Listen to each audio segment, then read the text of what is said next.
those who don't want you to plug into your history. What happened back during that time? What happened in the 60s? What happened in the 80s? They don't want you to know. Because again, in order for you to work today, in order for you to do what's necessary today, you have to have a context.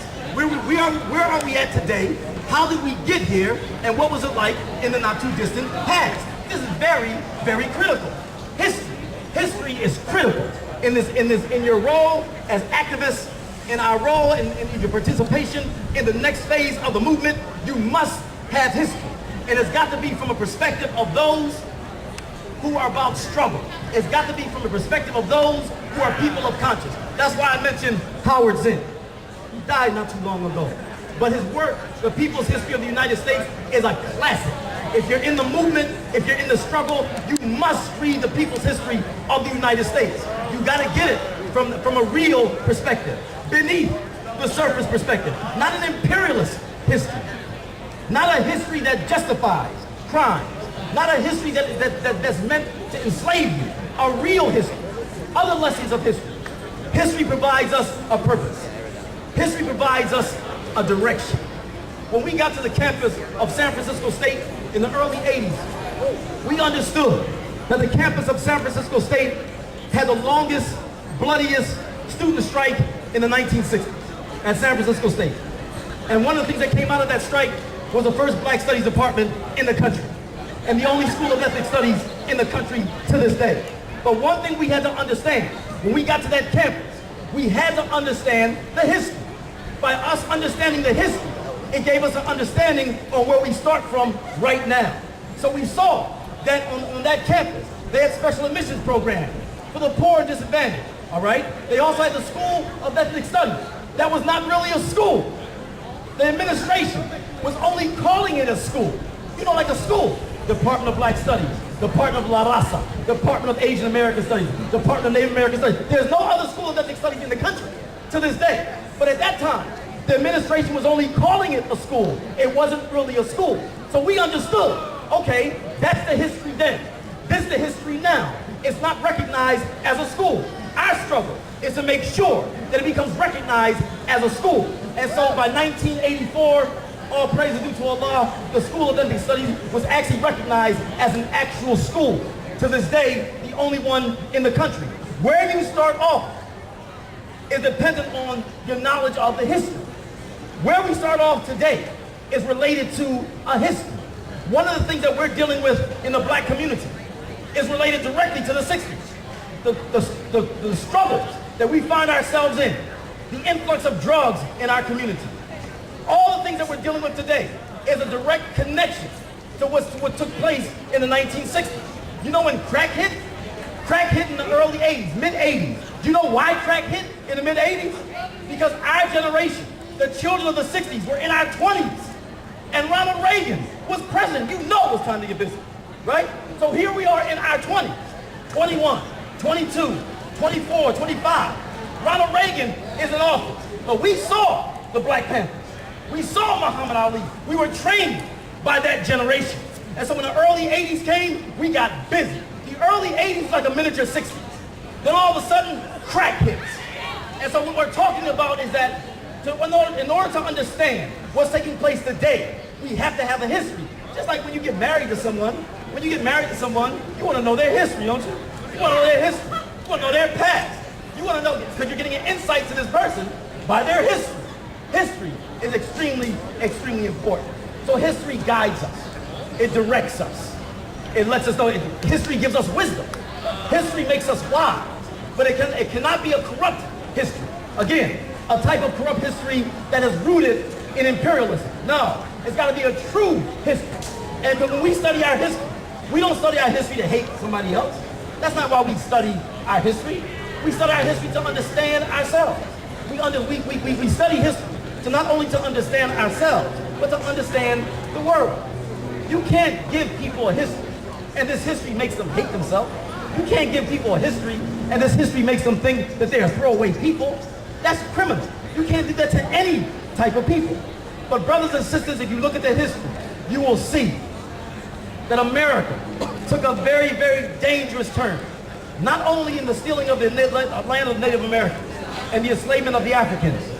They took another dangerous turn in the late 1800s when America decided to become an imperialist power. Brothers and sisters, that was it for America. When they decided to become an empire, because you can't become an empire without slaughter. You can't become an empire without murder. You can't become an empire without brutality, because people are not going to allow you to take over their country, even though you may want to. And so when America chose to become an empire, America lost all its credibility.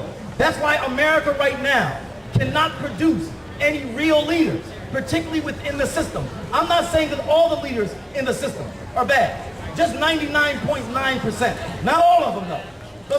But if you're in the system and you're supporting empire, your integrity is gone. Once you support empire, you have to support those things that help bring about empire, to help maintain empire. So the leaders that you're probably looking for are, one, yourselves, and two, they cannot be in the system. The leaders cannot be in the system. Go back to your history. You'll see that the most strongest leaders, the most feared leaders, were outside the system. They were not within the system. Because once those leaders got within the system, they become controlled by those who control the system.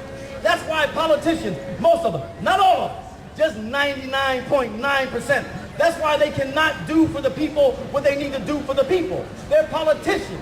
It is a system that is controlled by the corporation.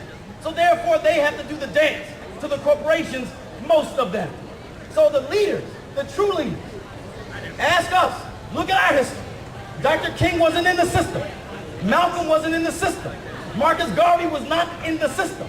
The Southern Freedom Movement was not based on strategy, so-called civil rights movement. The Southern Freedom Movement did not have strategies that was based on being in the system.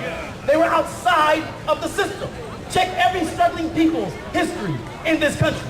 Their strongest leaders, their most feared leaders by the powers that be, were those who were outside of the system. History is critical. Back during the day when we grew up, not just grew up, we were active. We understood, because we were taught what the true type of leadership was. We were taught that. We did not ever see where they were afraid of politicians. We never saw that in terms of the system. We never saw it. What we saw was those leaders who were the most independent. The most independent. A politician today cannot go to Africa and tell the Africans to beware of being recolonized. They can't do that. But if you're not a part of the system, like Malcolm, he went to Africa. And when Malcolm went to Africa, he told them what our situation was, what our plight was.